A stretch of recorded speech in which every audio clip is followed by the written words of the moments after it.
Mr Katter was elected to the Queensland Parliament in 1974 and over 18 years held portfolios of Northern Development, Aboriginal Affairs, Heritage and Mines and Energy.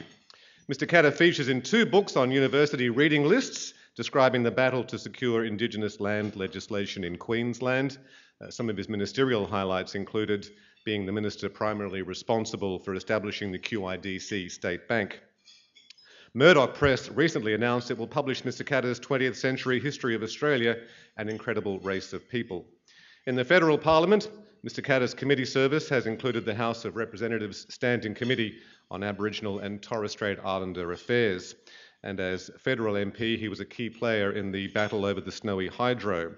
And of course, you all remember the important role, the integral role he played in the recent decision about who was actually going to govern our country. Ladies and gentlemen, please welcome on behalf of the Media Gallery and the Media Club, Mr Bob Katter.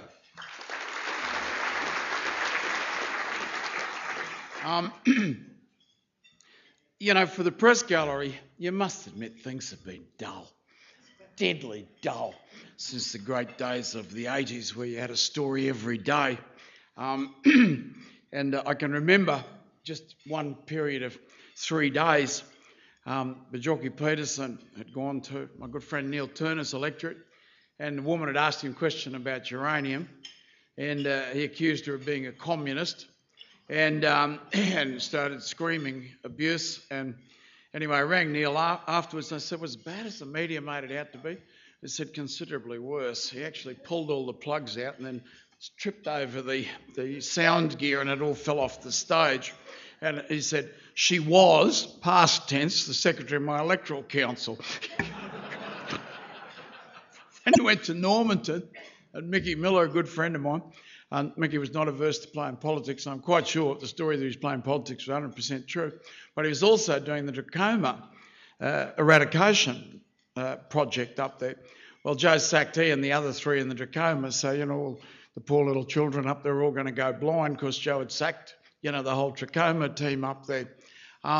So the next stop is, you know, Cloncurry in my electorate, Charters House, sorry.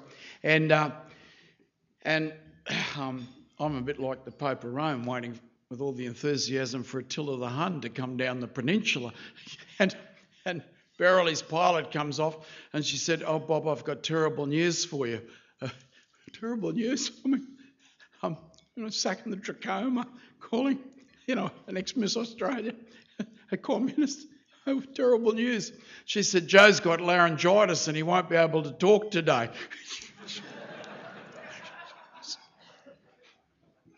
But it tells you that this time last century, 1 in 31 of us then went down the mines, never came back up again. It tells you that 1 in 31 of us that went down the mines, and this was a mining country. They called us diggers in the First World War. We only had shearing and mining. That was all we had, gold mining. We're treated like dogs. The shearers, the executive of the AWU, were in jail with 3 years hard labour because they'd called a strike.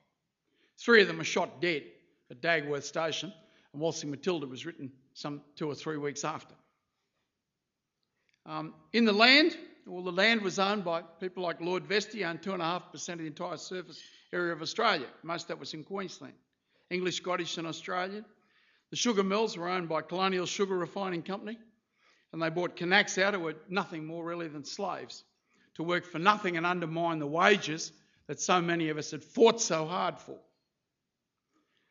And if I sound like a bit of a lefty, not only was my family very what we'd consider left, but great-granddad is in the history books because he gave he's a very rich man and a very powerful man, and most certainly would have been considered working class, I can assure you. He gave £3,000 to the strike fund in the 1890s because decent people knew this was wrong and it had to be changed. And when governments had the courage to do the things that needed to be done, the people loved them. The people loved them. He said every single election was won in every single seat north of Bundaberg by the ALP for nearly 45 years. That was how the people said thank you to a man that built our sugar mills, that gave us a decent wage, that saw that we didn't have to go down the mine and die, a man that built the grain silos so we could have a grain industry, smashed vesties so that we didn't live on our knees in the cattle industry, because all the meatworks were owned by Lord Vesty, and took the land off them and redistributed it to Queenslanders instead of British absentee landlords. Now you can compare each of those issues with the performance of the governments today. One mob deregulated the labour market, so we get back to the old days of working for nothing. Another mob actually closed all the abattoirs that were opened by Theodore and gave a $30 million golden handshake to a big foreign corporation to build a wonderful big abattoirs so that they could return us to the bad old days. Every one of those industries that were regulated by those great men has been deregulated. So in each of the farming industries, we can work for nothing again. In the dairying industry, the day before deregulation, we were receiving 59 cents a litre for our milk, the dairy farmers. The day after, we were receiving 42 cents a litre for our milk. Was that benefit passed on to the consumers? No way, Jose. The price went up over the next 2 years, 40 cents a litre. So somebody made an awful lot of money out of that decision. So you say to me, why are we out there with a new political party? Well, tell me what the alternatives are. And I didn't come here to make a political speech, but I must make this point. As sure as the sun rises tomorrow, if the current government of Queensland is re-elected, they will sell the electricity industry. Absolutely no doubt about that. Every single thing that they are doing and have done would indicate that they will sell it. And the difference between the two parties is, so the other mob get elected, they will sell it faster. That is the only difference. They will sell it faster. 3 giant sugar mills producing ethanol, clean petrol to put in your petrol tanks. Clean petrol that in Brazil, they fill up their tanks for 74 cents a litre. In the United States, the biggest ethanol producer in the world now, they fill up their tanks for 84 cents a litre. And when I come back to Australia, only time I've ever been over there, just went over to have my photograph taken, filling up a Holden motor car with 74 cents a litre petrol called ethanol in Sao Paulo in Brazil.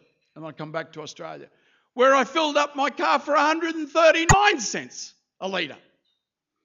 But if the 4 oil companies own 90% of the throughput at the houses, well, they'd be damn stupid to sell it for any less, wouldn't they? But if there is ethanol out there and our cars can take it, then we can say, to the valley, Mr. Shell or Mr. BP or whatever, to the valley, because we're going to go and fill it up with this thing called ethanol. The Country Party decided that they were going to build a railway line from a little town that I didn't know it existed, actually, a town called Gladstone, about 1,800 people.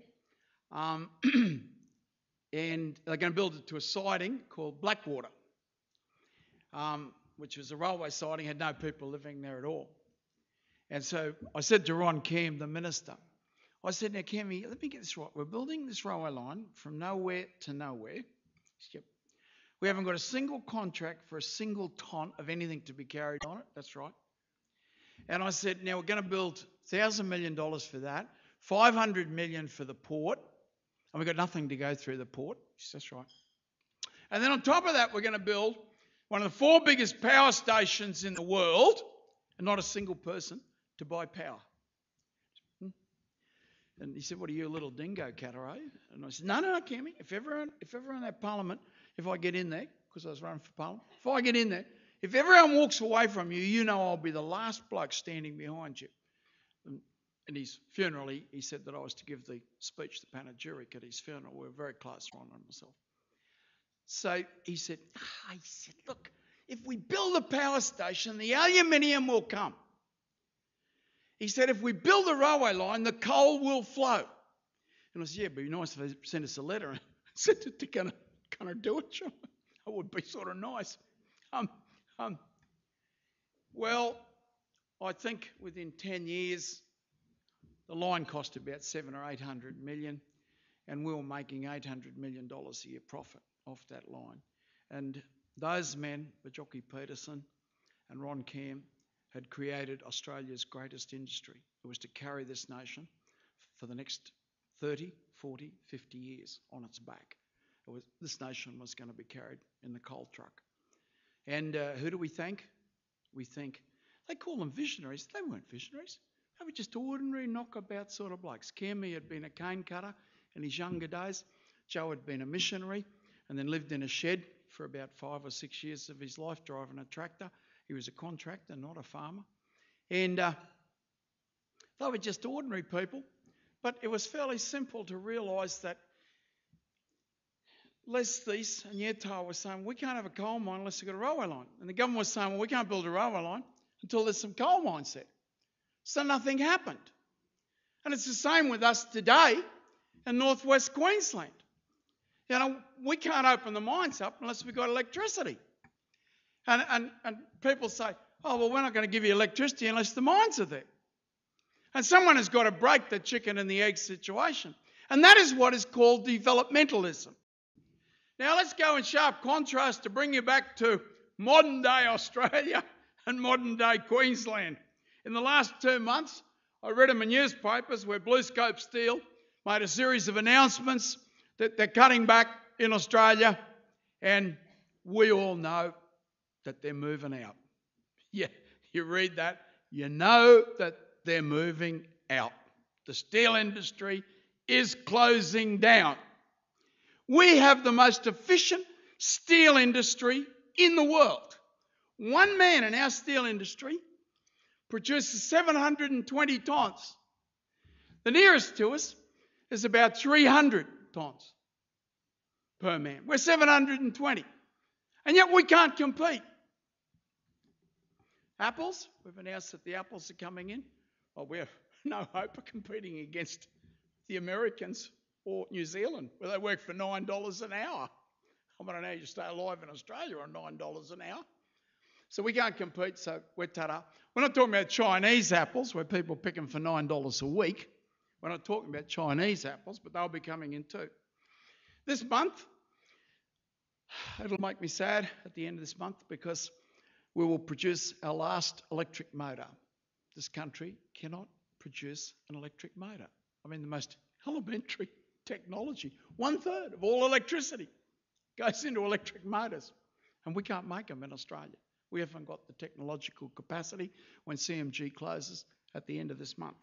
This is all in a 2-month period. Walkabout, the big swimwear company, announced they're moving offshore, and Qantas. And I say with some bitterness, because my family, put money in there to a point where we felt the pain. Granddad put a lot of money, and he was in the second rung of investors in Qantas, and we lost all our money. And Granddad said, oh, it doesn't matter, it's for the good of the country. You know, we need airlines servicing us in Australia. And then I said, no, we've got to put more money in. So he went and put another heap of money in, and they went broke again. But we never regretted that. When I see the Flying Kangaroo taking off for Singapore or for Los Angeles, I take great pride. Australia's got their own airline. We got our own mechanics that can build and repair and make in Australia. We got 10,000 highly skilled engineering mechanics. But they've announced that it's going to fly away. It's going to be owned by Korea Airlines and JAL, Japan Airlines, and it'll be based in Singapore. And you won't have any of those 10,000 jobs there. They'll all be based in Singapore. And your pilots that'll be flying your aeroplanes, it'll be like they've done in Europe, where these people that are now running Qantas come from. You'll have your pilots flying for $66,000 a year. Well, I don't want a bloke on $66,000, thank you, in charge of my 747 aeroplane that's flying me. I don't think that's a real good idea at all. In 3 years' time, most certainly in 4 years' time, you'll live in a country that cannot feed itself. We will be a net importer of food. The Fin Review claims that we're a net importer of food now, but I didn't like their definition, so I'll say within 4 years. A year. A little tiny bit of that and turn it back and put it on that magnificent black soil rolling plains of inland Queensland. Cut down the prickly trees and get rid of them and start feeding the world. We can't do a huge area, we can't a little tiny area. But that little tiny area would be worth 10,000 million a year to the Australian economy. We should be the leading prawn farming producing country in the world. And one of my friends here from China, they are murdering us. They're producing 300 times the prawns that we're producing because our industry has been closed down by the greenies and the environmental movement. High-speed spoke roads out from Brisbane, which will enable people to live 40, 50 kilometres away, and some developers are here today, God bless you. We're right behind you. So that you can get to work quickly of a day. High speed, very high speed. I once had a dream of my country so grand, where rivers out back irrigated the land, with dams and canals in that wasteland out there, and big inland cities with work everywhere. But then I woke from dreaming to reality. Australia's wealth, it goes over the sea. Well, you know, there's only been one poll out that includes us, and we are leading in that poll. And if you think that poll is false, then I don't say this by way of self-promotion, but walk down the street with me. Ruthven Street in Toowoomba, if you like, or Gill Street in Charters Towers, or Sheridan Street in Cairns, or Queen Street in Brisbane, and see if the people appreciate what we're saying. That someone at long last is saying, no, you are not going to privatise everything in this state and then flog it off to overseas interests. That is not going to happen. Yes, you will spend money on development so that there'll be jobs and industry for our children and our grandchildren, and not putting it all in the basket like gold that will run out. That will not happen. Thank you very much for coming along today. Very greatly honoured by your presence here. Thank you.